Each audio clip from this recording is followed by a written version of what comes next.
I've been taught and heard like a recurring message that I've gotten to the point that I don't believe this anymore, but I really believe this was true for most of my life. And the message is essentially this, and y'all probably heard this message as well, and you may believe this message, that there isn't enough to go around. I've heard this message so much throughout my life that there isn't enough to go around, that some people are going to have a lot and some people are going to have nothing, and that's just the way it's got to be. I've been told that there isn't enough, that there's no solutions to the inequality that we see around us, that poverty is just inevitable. People say, Jesus said the poor will always be among you. The poor are always going to be here. That the problems and suffering around us are too great to solve. That if one person gets ahead, then that means another person's going to fall behind.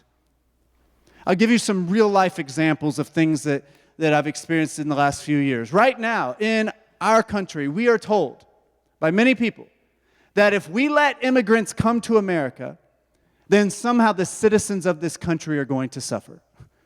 That there aren't enough jobs, there isn't enough money to take care of. Recently, I've heard people say, if you give emergency health care to an undocumented immigrant, somehow that means that everybody else is going to suffer. I remember just a few years ago when we were saying Black Lives Matter, and a lot of white people got really upset because they thought saying Black Lives Matter somehow diminished them and meant that their life didn't matter. Even more current, we've seen these kind of attacks on DEI, diversity, equity, and inclusion. Those are wonderful words. People think that if we seek to better include a diversity of people, then inevitably other people are just going to have to fall behind. I think that our imagination is very distorted. We think that there isn't enough for everyone. We think the pie is just too small and that there's no way everybody's going to get a piece. We think that if we lift somebody else up, then we're going to get pulled down. We've been trained to believe that inequity is just inevitable. It's a given, that there's not enough. And so what happens if that's your mindset? We fight with each other. We compete with each other. We try to fight for ourselves. We care about our own interest first and foremost. And my question for us to think about this morning as Christians is, did God mess up? When God created this wonderful world that we live in, did God mess up? Did He create a world that is lacking? Did He create a world that can only sustain flourishing for some people who have the biggest weapons and the most money and the most power?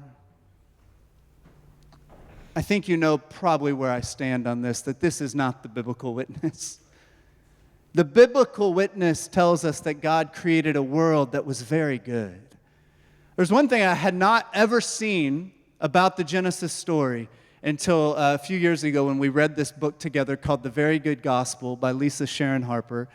And she points out that in the creation story, that every day God says, and God said it was good, right?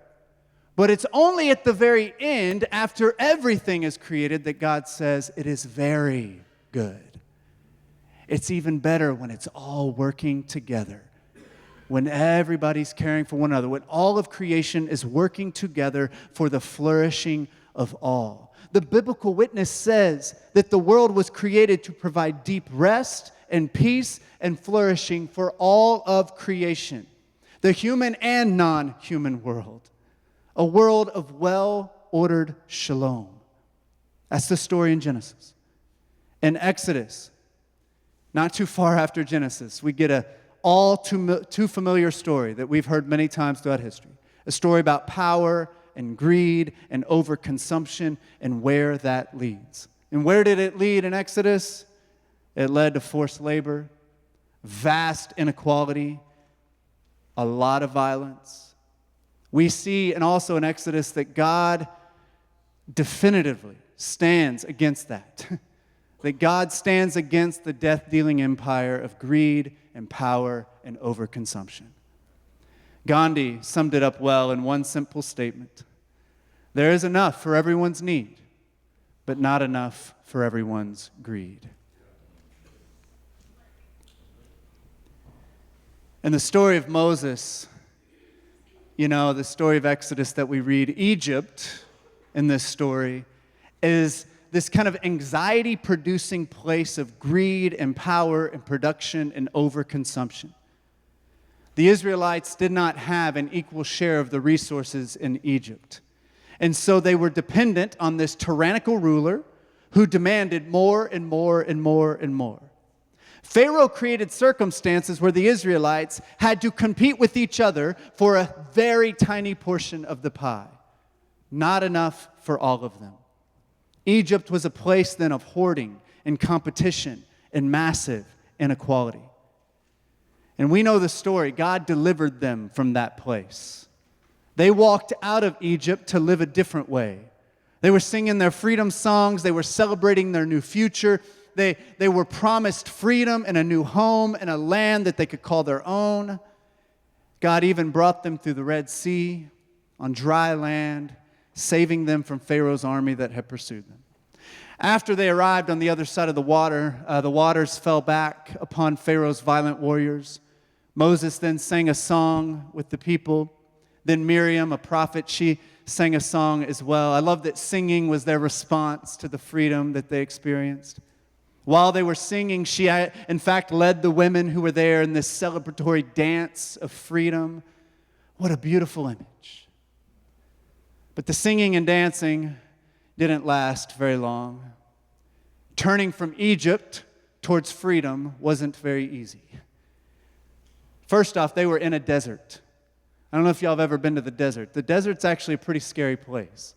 When you go hiking in the desert, there's signs everywhere that say, be very careful, carry lots of water, make sure you're wearing clothing, have sunscreen on, make sure you get in the shade when you can.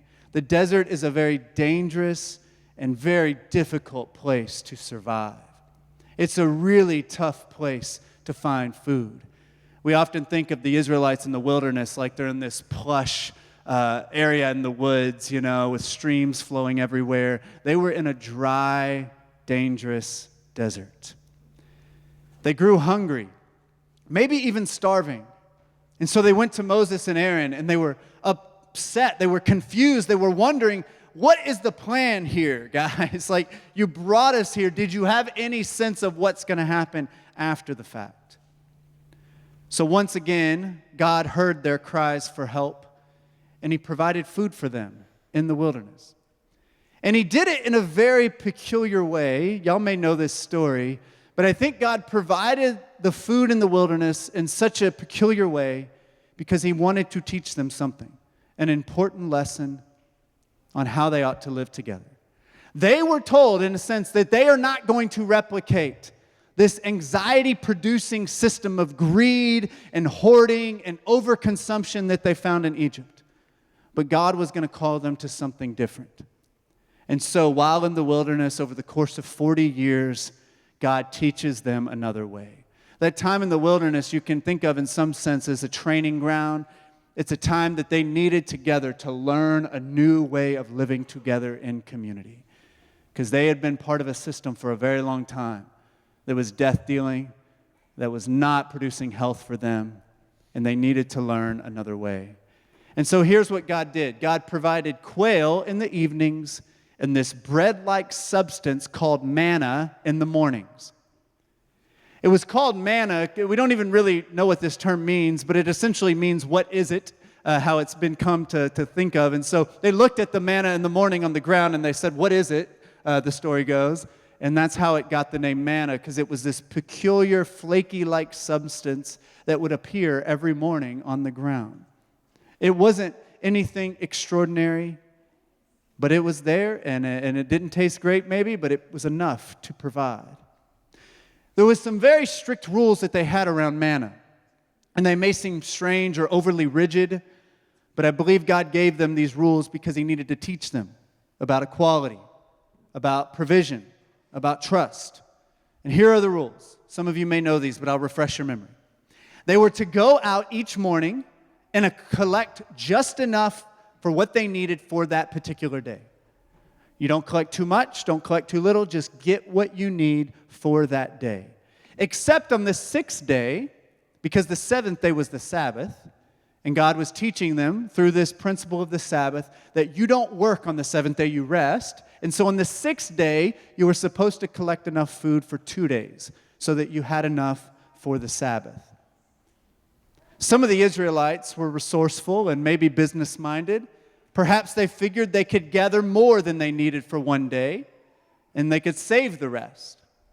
Maybe they wanted to gorge themselves. Maybe they wanted to have a big party. Maybe they wanted to try to sell it on the black market and make some money. We're not sure.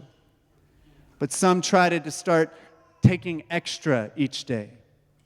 And here's the thing. There was a rule in place that God gave them. If you got more manna than you needed for that day, the rest, when you woke up in the morning, would be infested with bugs and would be rotted and disgusting, and you could not eat it.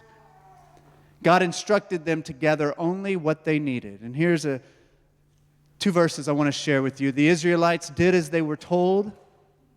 Some gathered much, and some gathered little.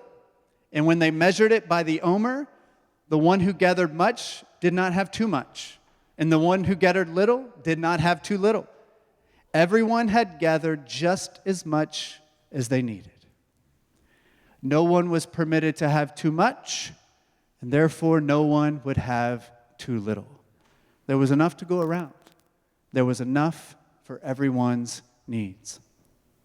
You know, I imagine in that situation it was pretty hard to trust at first. Perhaps some worried that what they got would run out, or that some people might be greedy and take too much and then they would get left out. Perhaps some worried if the manna would stop appearing the next day, worried that they would go hungry. But God kept providing, and the people learned to trust God through this experience and also learned to trust their community a little bit more. Hoarding and greed and overconsumption, inequity, competition over resources, it was prohibited in that community in the wilderness. In this dramatic way, to teach them a lesson about generosity, about caring for the common good, and about trusting God and trusting each other. Thousands of years later, the Apostle Paul, he was a fierce advocate of the common good.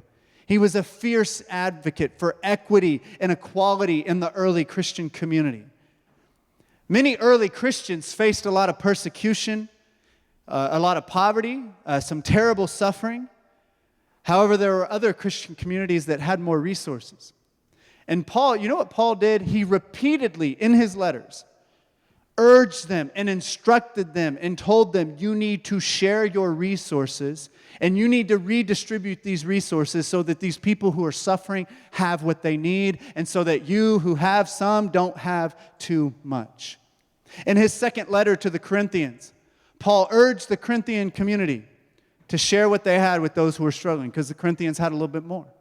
He said this to them, our desire is not that others might be relieved while you are hard-pressed, but that there might be equality.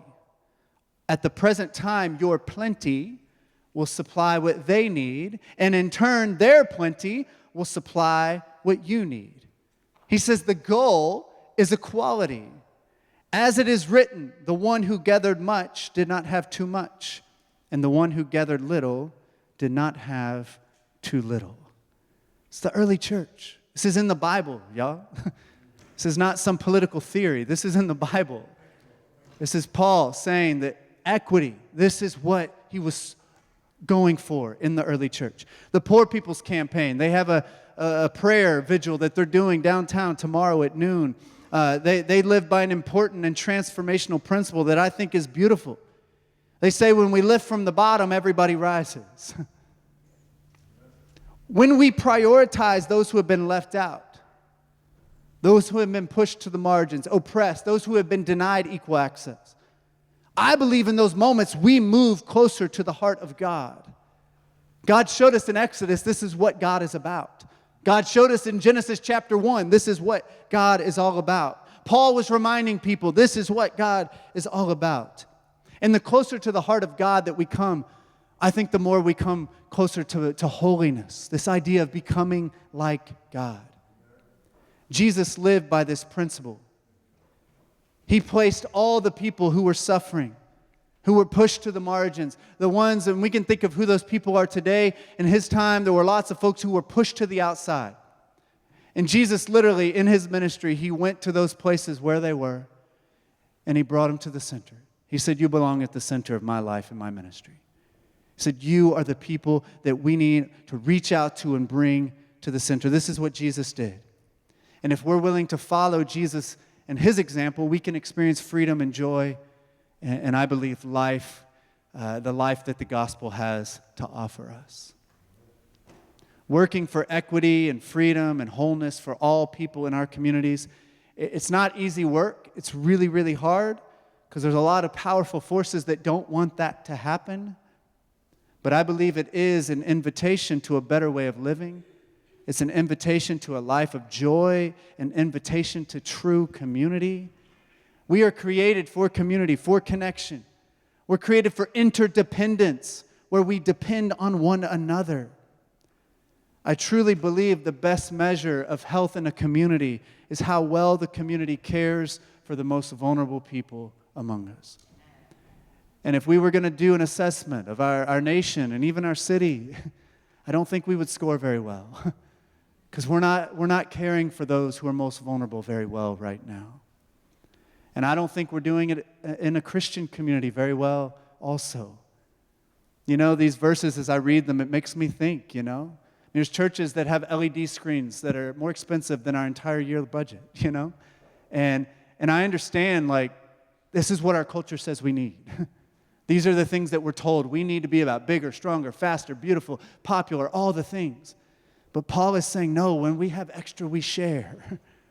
And we've got to live into this principle more and more and more. The early church, we went through a whole series on the book of Acts. And Christina and I talked about it. We're like, man, money keeps coming up over and over and over again. The way resources are shared keeps coming up over and over and over again. This is the principle that Paul and others were continuing to press the church on. We've got to share what we have. We've got to care for one another, and we must prioritize the weakest among us. God is generous.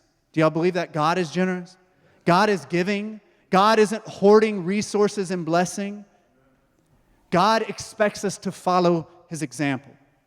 Caring for others, empathy and compassion. That is holiness. That is what it means to be like God. And we see this in Jesus. Jesus came and poured himself out for us. He shared all of himself with the world. There's this fancy word called kenosis that means to empty yourself. That is what Jesus had, the fullness of God, everything dwelling inside of him, and he poured himself out for the sake of others.